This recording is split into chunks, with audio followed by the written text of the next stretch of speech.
Welcome to OutSolve's Weekly Outlook, where we bring you the latest news that impacts your workplace. I'm Meghan Spera, once again with OutSolve's founder and CEO, Jeremy Mancheski.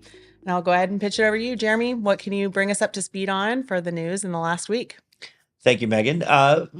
Little bit of stuff going on this week. Not maybe as much as the incredible deluge we've seen in some weeks, and maybe that's a good thing. I think we all need to catch our breath, right, Megan? That's right. Okay.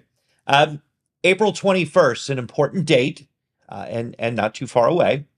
That is the 90th day after the rescission of 11246, where I will still contend that is the best opportunity for you to analyze your workforce, because there is still the appropriateness of doing your traditional affirmative action plan, starting at the very basics.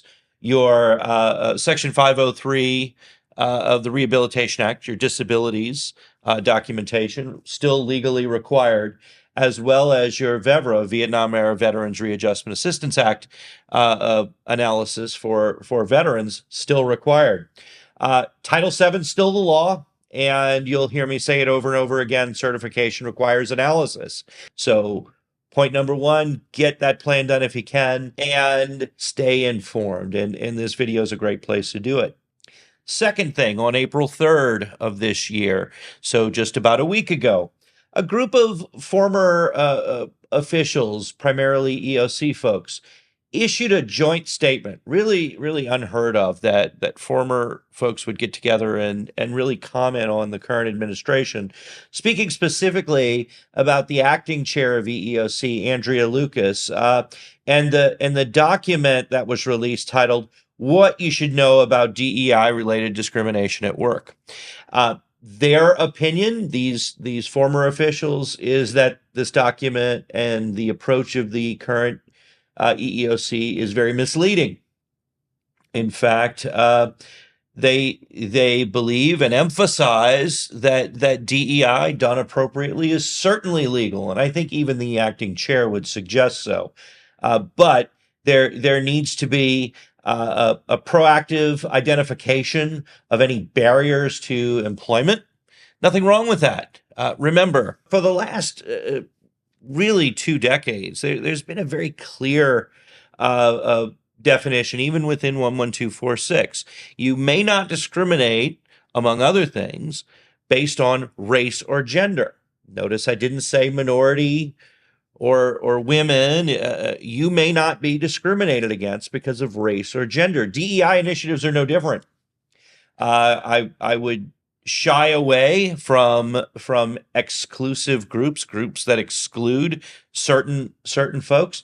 But if the intention is indeed equal employment opportunity, then these DEI initiatives should still meet the letter of the law. Just be careful. Do that analysis. OutSolve and our consultants are working hard with customers right now to ensure that their initiatives, whether new, modification of existing, are indeed compliant and will meet that regulation. Very important.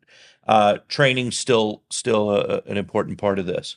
Next, and really final for me, we have John Fox giving us a 2-part series. First part was completed a bit ago, and I'm sure the links we can find in our blog. The second will be released very soon, right after this video goes live. But effectively talking about what are the things that you as employers can do to ensure a non-discriminatory workforce. And I'll tell you, John has a very unique way of writing, and I've always appreciated it. But at the root of it, certification requires analysis. You may not, you will not want to certify something, particularly under penalty of law, to the federal government that you have not done appropriate analysis to ensure. So take a good look at that. You have other obligations coming up.